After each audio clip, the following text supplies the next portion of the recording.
Mano brangus broliai ir seserys, šiandienos Evangelija mums pateikė įspūdingą sceną. Vienas paralyžiuotas žmogus, daugelį metų įkalintas savo skausme, be jėgų ir be vilties, guli prie avių tvenkinio, vietos, kur daugelis laukia stebuklo, tačiau nieko nevyko. Tuomet pasirodo Jėzus. Ir įvyksta kažkas netikėto. Skirtingai nei kituose stebukluose, Jėzus nereikalauja tikėjimo, nieko neprašo ir nelaukia jokios iniciatyvos iš to žmogaus. Jis tiesiog paklausė, ar nori pasveikti. Žmogus atsako pasiteisinimais, ribotumais ir paaiškinimais. Jis net nežino, kas stovi prieš jį. Ir vis dėlto Jėzus veikia. Kelkis, pasiimk savo guolį ir eik. Ir tą akimirką viskas pasikeičia.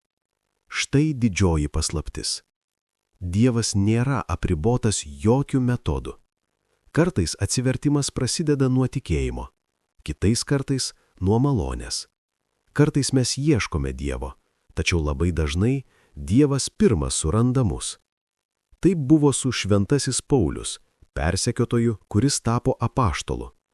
Taip buvo su šventasis Pranciškus Asižietis, kuris gyveno pasaulyje ir buvo Dievo perkeistas. Niekas to nerodė, tačiau Dievas pasirinko. Ir tai mus veda prie gilaus klausimo. Kodėl aš? Kodėl Dievas mane pašaukė? Kodėl man davė tikėjimą? Kodėl mane atvedė iki čia?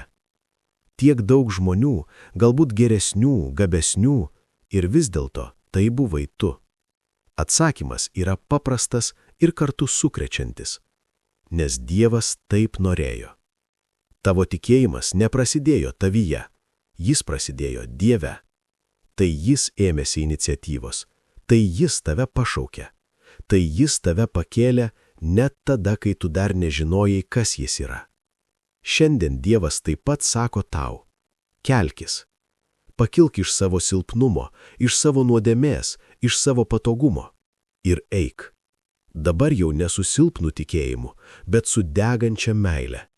Prašykime šios malonės. Viešpate, duok mums savo dvasios vandens, apvalyk mus, perkeisk mus ir padaryk, kad gyventume kaip tikri Dievo vaikai. Tegul Dievas tave laimina.